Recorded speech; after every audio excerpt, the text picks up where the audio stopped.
ururka daryeelka xayawaanka ee Soswa ayaa maanta qaar ka mid ah dugsiyada hoose dhexe ee magaalada Burco ururkani oo waxa ku leeyahay dhammaanba gobolada Soomaaliland kana shaqeeya arrimaha daryeelka xayawaanka ayaa maanta waxa uu wacyigelin ka fuliyay dugsiyada Togdheer iyo Maxamuud Axmed Cali ugu horeyntii waxa ay fasal ugu galeen ardayda wax ka barata dugsiyadani iyagoo kaashanaya barayaashooda waxaana ay u soo jeediyeen wacyigelin dhammaystiran oo ay ku barayaan barbaarta xuquuqda xayawaanka waana kuwan barayaasha iyo xubnaha ku hadlaya ururka daryeelka xayawaanka ee Soswa معناها لو جت ما تلقى صور كله يروح كيريا محوية معناه ذو عويه إنه كيف تجنانه رباطة يو حيالها لو جستو حولها النوم يو قبل هاي تمر سوي نوق داي تمر هو حول نقضي أما ويا هذا طيب وحصو صار والرقبة واحد كلامه كويسين أما كله هذا ما يكون نولي معي مصاريفه كلام تمر حابة كدوية سيرر كدوية كي كدامية magaalada Hargeysa dadka wax biyo sida wada dameero xayawaanku de waxa weeye imika waxa jira isagoo iskuulku wuxuu leeyahay bisadaha kala weydka ku ciyaarada shimbiraha xamaamka oo kale iskuulka weydka ku ciyaara maalin dhawta shimbiraha halka isku wada haysateen oo kale way jirtay xayawaankaas oo kale waxa kamid ah inaydan ku ciyaarin xayawaanka de iskuulka ama eegaarkiisa ama xaydaankiisa ku xeeran oo kale sida loo sheegay inaydan ku ciyaarin inaydan maxay ay dameeraha imka markay iskuulka soo hormaraan oo kale inaydan ku ciyaarin sidan deedka waana mar walba la deedka waaniyay waxa tihiin arday yar yar oo la soo barbaarinaya imka fasalkii labaadna waa ku jirtaan waxa la idinka baahan yahay sida la imka la inoo sheegay inaad ilaalisaan xayawaanka ayna la nool sida dameeraha kale waxaad arkaysaa qaar eriyanaya imka waxa jira geel marka waqtiyada magaalada jooga waxaad arkaysaa qaar eriyanaya waxyaabaha soo kala dhan la inoogama baahna gaar xayawaanka marka la ilaaliyo xuquuqda xayawaanka ayaa loo baahan yahay la ilaaliyo hadda la qodhigo ku wacyigelinayna daryeelka xayawaanka in ay ilaalisaan waxna iska bedelaan ila marka la idila hadlo soo isbedelaan maaha bal marka horena waan idinku nimaan maanaan sanad hore marka waxaan ururkayga waxa la yiraahdaa ururka daryeelka xayawaanka burcana waan degaynaa waxaan doonaynaa in dad volunteer ah mutadawiciina oo shaqada nala qabta oo dadka nala wacyigeliya oo xuquuqda xayawaanka dadka bara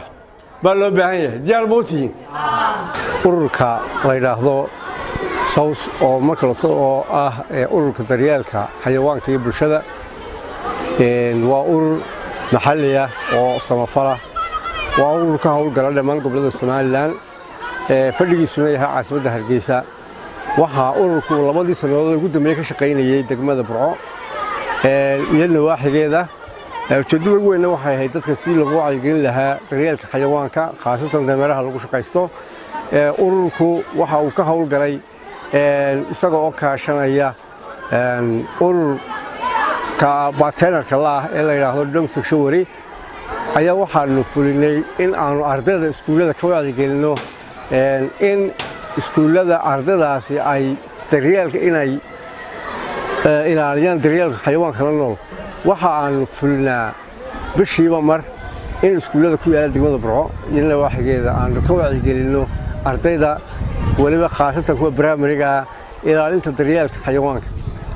waxa runtii aad iyo aad aan ugu mahadcelinaynaa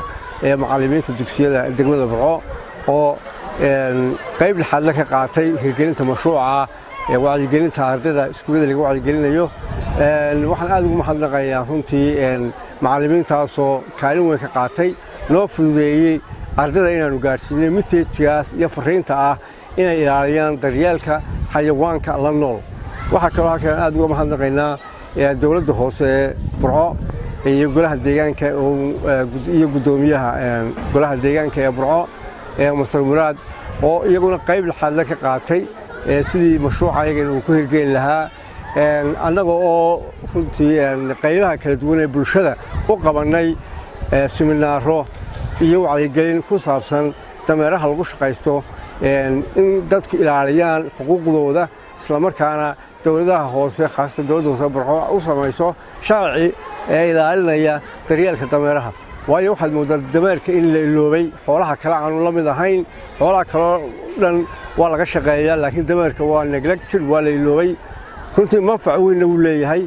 oo intaas qoys baa ku nool oo noloshoodu ku xiran tahay marka dadka dameeraha wata runtii wacyigelin badan baan siinay marka dowladda hoosena waxa ay ballan qaaday inay runtii sharci yar oo imka gacanta ku hayaan oo daryeelka dameerka ah inay samayn doonto waxa runtii markii aan mashruuca bilownay maanta isbedel weyn baa ka muuqda dadkii runtii xaggii attitude-ka dadka ama dabciga dadku isbedelay dadku waxay runtii dhageystaan wixii aan sheegaynay wax badan way ka hirgaleen dameeraha daryeelkooda aad u soo roonaaday ardaydii wacyigelinta aanu siinay runtii aad way qaateen waana ku dhaqmeen marka waxaan aad ugu mahadnaqayaa mar labaad